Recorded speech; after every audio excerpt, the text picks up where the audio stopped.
ఇప్పుడు కేవలం 7999K up to 10 kgs వరకు బరువు తగ్గి అధిక బరువు నుంచి వచ్చే ప్రధాన సమస్యలను దూరం చేసుకోండి. హీరో గెటప్ మార్చితే గుర్తుపట్టడం ఇంత కష్టమా? 40 ఏళ్ల వయసులో కమల్ 70 ఏళ్ల భారతీయుడిగా మారిపోయాడు. ఇక తంగలాన్లో విక్రమ్ ఎలా కనిపించాడో చూసాం.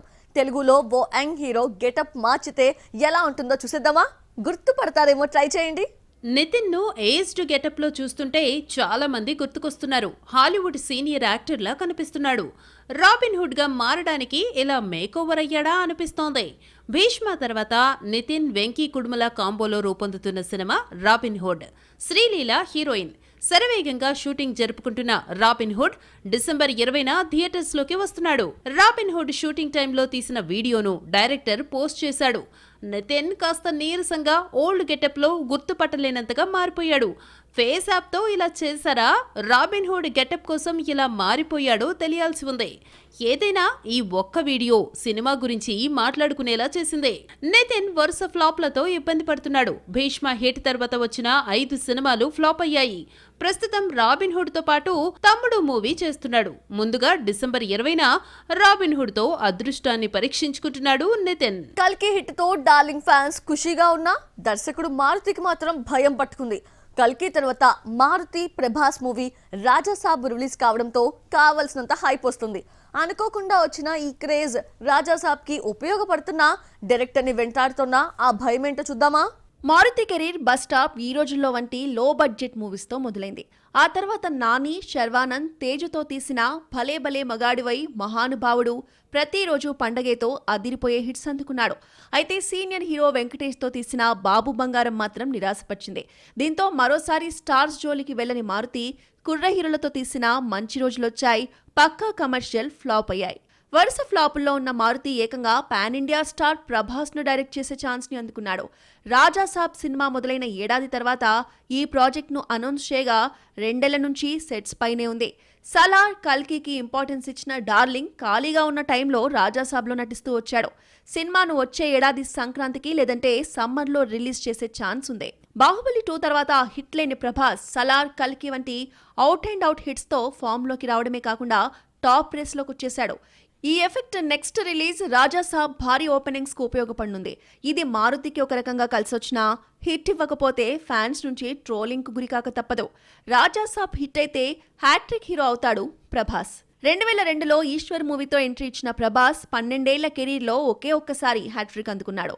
డార్లింగ్, మిస్టర్ పర్ఫెక్ట్ తర్వాత హ్యాట్రిక్ ఆశలపై రెబల్ నీళ్లు చల్లింది.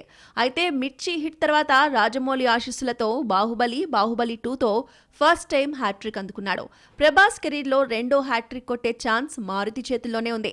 మరి ఈ దర్శకుడు ఏం చేస్తాడో చూడాలి. Mister Bachchan first lyrical video controversy అయింది. రొమాంటిక్ డ్యూయట్ గా తెరకెక్కించిన ఈ పాట మేకింగ్ పై ఓ నెటిజన్ చేసిన కామెంట్స్ కి హరీష్ కూడా అంతే వ్యంగ్యంగా స్పందించాడు. నెటిజన్ ఏమన్నాడు? హరీష్ ఇచ్చిన సమాధానం ఏంటి?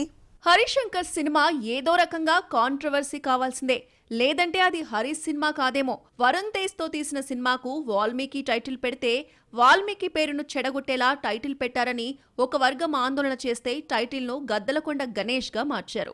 అల్లు అర్జున్, హరీష్ శంకర్ దువ్వాడ జగన్నాథంలోని గుడిలో బడిలో సాంగ్ ను బ్రాహ్మణ సంఘాలు వ్యతిరేకించాయి. ఇందులోని కొన్ని పదాలు హిందూ సంస్కృతిని, దేవుళ్లను అవమానించేలా ఉన్నాయని సాహిత్యం మార్చాలంటూ చేసిన డిమాండ్తో వెనక్కి తగ్గిన చిత్ర యూనిట్ మార్పులు చేసింది. గుడిలో బడిలో సాంగ్ రాసిన సాహితీ మిస్టర్ బచ్చన్ లో సితార్ సాంగ్ ను రాశాడు. రవితేజ, భాగ్యశ్రీ బోర్సే జంటగా నటించిన ఈ పాటపై కొందరు ప్రశంసలు కురిపించినా ఒక నెటిజన్ మాత్రం అభ్యంతరాన్ని వ్యక్తం చేశాడు. హీరోకు 56, హీరోయిన్ కు 25 ఏళ్లంటూ రవితేజ, భాగ్యశ్రీల మధ్య ఏజ్ డిఫరెన్స్ ను హైలైట్ చేశారు. ఫిలిం మేకర్స్ హీరోయిన్ల ఎక్స్పోజింగ్ కే ప్రాధాన్యం ఇస్తున్నారు. పాటలో భాగ్యశ్రీ ఫేస్ ని చూపించే ప్రయత్నం కూడా చేయలేదని కామెంట్ చేశాడు. సితార్ సాంగ్ పై నెటిజన్ చేసిన కామెంట్స్ పై హరీష్ స్పందిస్తూ, మీరు కనుగొన్న దానికి కంగ్రాట్స్, నోబెల్ ప్రైజ్ కు అప్లై చేసుకుంటే బాగుంటుంది, ఇలాగే మీ పని కొనసాగించండి, మేము స్వాగతిస్తామంటూ వ్యంగ్యంగా రీట్వీట్ చేశారు. ఇలా హరీష్ సాంగ్ మరోసారి కాంట్రవర్సీ అయింది. ఎవరొస్తే రండి, తగ్గేదే లేదు అంటూ అనిల్ రావిపూడి సవాల్ విసురుతున్నాడు. సినిమా అనౌన్స్ చేసినప్పటి నుంచి ఒక్కటే డైలాగ్ రిపీట్ చేస్తున్నాడు. సందర్భం ఏదైనా సంక్రాంతికే వస్తాం అని 1కి 10 సార్లు ఎందుకు చెబుతున్నాడు? Watch the story. 2025 Sankranti hot topic గా మారింది. ఎవ్వరూ తగ్గడం లేదు. విశ్వంబర్ను ఎట్టి పరిస్థితుల్లో సంక్రాంతికే రిలీజ్ చేయాలని చిరంజీవి కంకణం కట్టుకున్నారు. ఆ మధ్య సమ్మర్ మండుటెండల్లో షూటింగ్ చేశారు.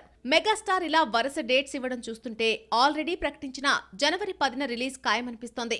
సంక్రాంతికి పట్టుమని 10 రోజులు సెలవులుండవు. 5-6 సినిమాలు థియేటర్స్ కోసం కొట్టుకుంటాయి.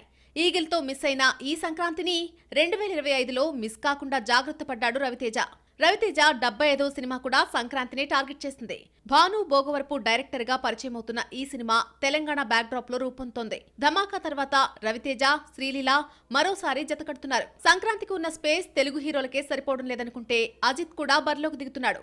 మైత్రి మూవీస్ అజిత్ తో తీస్తున్న గుడ్ బ్యాడ్ అగ్లీ మూవీని 2025 సంక్రాంతికి రిలీజ్ చేస్తున్నట్టు ప్రకటించారు. అజిత్ కూడా సంక్రాంతి కలిసొచ్చింది. కెరీర్ మొదట్లో నటించిన ప్రేమలేఖ, ఆ తర్వాత హిట్ లేని అజిత్ తెగింపుతో తెలుగులో 2వ హిట్ చూశాడు. 2025 సంక్రాంతికి చిరంజీవి, అజిత్, రవితేజ వస్తున్నా అనిల్ రావిపూడి టీం మాత్రం ఎవ్వరొచ్చినా మేము రెడీ అంటోంది. భగవంత్ కేసరి తర్వాత వెంకటేష్ తో తీస్తున్న సినిమా అనౌన్స్మెంట్ చేసిన రోజునే సంక్రాంతిని టార్గెట్ చేశారు. ఇంత పోటీలోనూ సంక్రాంతికే ఎందుకు రావాలనుకుంటున్నాడు? ఎవరొచ్చినా రాకున్నా మేము తగ్గేదే లేదని హింటిస్తున్నారు. వెంకీ, అనిల్ రావిపూడి సినిమాను దిల్ రాజు నిర్మిస్తున్నారు. ప్రతి ఏడాది ఏదో ఒక సినిమాతో సంక్రాంతికి వచ్చి హిట్ కొట్టడం దిల్ రాజుకు సెంటిమెంట్ అయిపోయింది. దీంతో మరోసారి సంక్రాంతికే రావాలని అనుకుంటున్నాడు నిర్మాత. దర్శకుడికి కూడా సంక్రాంతి బాగా కలిసొచ్చింది. ఇదే పండగకొచ్చిన F2, సరిలేరు నీకెవరు హిట్ కావడంతో 6 సంక్రాంతిని మిస్ చేసుకోకూడదు అన్న పట్టుదలతో ఉన్నాడు ఈ యంగ్ డైరెక్టర్. వెంకీ సినిమా సంక్రాంతికి వస్తుందా రాదా అన్న డౌట్ లేకుండా ప్రతిసారి సంక్రాంతికి అంటూ చెప్పుకుంటున్నారు. అనౌన్స్మెంట్ పోస్టర్ నుంచి రీసెంట్ షూటింగ్ వీడియో వరకు సంక్రాంతి భజన చేస్తూనే ఉన్నారు. వెంకీ సినిమాతో అనిల్ రావిపూడి కొత్త జోనర్ లోకి ఎంట్రీ ఇస్తున్నాడు. ట్రయాంగిల్ క్రైమ్ ఎంటర్టైనర్ గా రూపొందిస్తున్నట్టు తెలుస్తోంది. Excellent wife, X cap, ex girl friend వంటి 3 పాత్రల చుట్టూ తిరిగే కథతో సినిమా తీస్తున్నాడు అనిల్ రావిపూడి. వెంకటేష్ సరసన మీనాక్షి చౌదరి, ఐశ్వర్య రాజేష్ హీరోయిన్లుగా నటిస్తున్నారు. యానిమల్లో ఫ్రెడ్డీ పాత్రతో గుర్తింపు తెచ్చుకున్న ఉపేంద్ర లిమాయే మేకింగ్ వీడియోలో కనిపించాడు. వెంకీ సినిమా క్రైమ్ థ్రిల్లర్ అయినా తనదైన కామెడీ యాంగిల్ ను మర్చిపోలేదు. లేటెస్ట్ వీడియోలో ప్రముఖ తమిళ కమెడియన్ గణేష్ కూడా కనిపించాడు. భగవంత్ కేసరి తర్వాత మరోసారి కంటిన్యూ చేస్తున్నాడు. కల్కి సినిమా రాజమౌళికి తలనొప్పిగా మారింది. కల్కిపై ప్రశంసలు కురిపించిన జక్కన్నకి కల్కి పెద్ద ప్రాబ్లం గా కనిపిస్తోందా? సవాల్ ఫేస్ చేస్తున్నాడా? కల్కి సినిమాతో రాజమౌళి ఎఫెక్ట్ అవ్వడం ఏంటి? Watch the story. బాహుబలితో తెలుగు సినిమాను జాతీయ స్థాయికి తీసుకెళ్లాడు జక్కన్న. ఆర్ఆర్ఆర్ స్టోరీ రెగ్యులర్ గానే ఉన్న హాలీవుడ్ సెలబ్రిటీస్ కు బాగా నచ్చింది. నాటు నాటు సాంగ్ కు 2 ఆస్కార్లు రావడంతో రాజమౌళి పేరు ప్రపంచ వ్యాప్తంగా వినిపించింది. బాహుబలి ఆర్ఆర్ఆర్ లోని 4-5 సీన్స్ హాలీవుడ్ ను గుర్తు చేసిన నాగశ్విన్ కల్కితో తెలుగు సినిమానే హాలీవుడ్ మూవీలా తీశాడు. సినిమా మొదలు చివరి వరకు అంతా హాలీవుడ్ స్టైల్ మేకింగే. ఇప్పటి వరకు రాజమౌళిని మాత్రమే హాలీవుడ్ స్థాయిలో చూసిన ఆడియన్స్ మైండ్ సెట్ కల్కితో మారిపోయింది. కల్కి సినిమా రాజమౌళికి పెద్ద సవాలే విసిరింది. ఆర్ఆర్ఆర్తో హాలీవుడ్లో గుర్తింపు దక్కినా ఆ తరహా టేకింగ్ పూర్తిగా చూపించలేకపోయాడు. ఆర్ఆర్ఆర్ తర్వాత మహేష్తో తీస్తున్న సినిమా కోసం హాలీవుడ్ ఆడియన్స్ కూడా ఆసక్తిగా ఎదురుచూస్తున్నారు. ఇంగ్లీష్ మూవీ స్టాండర్డ్స్తో అంతకు మించి అనిపించేలా ఎలా తీస్తాడో చూడాలి మరి.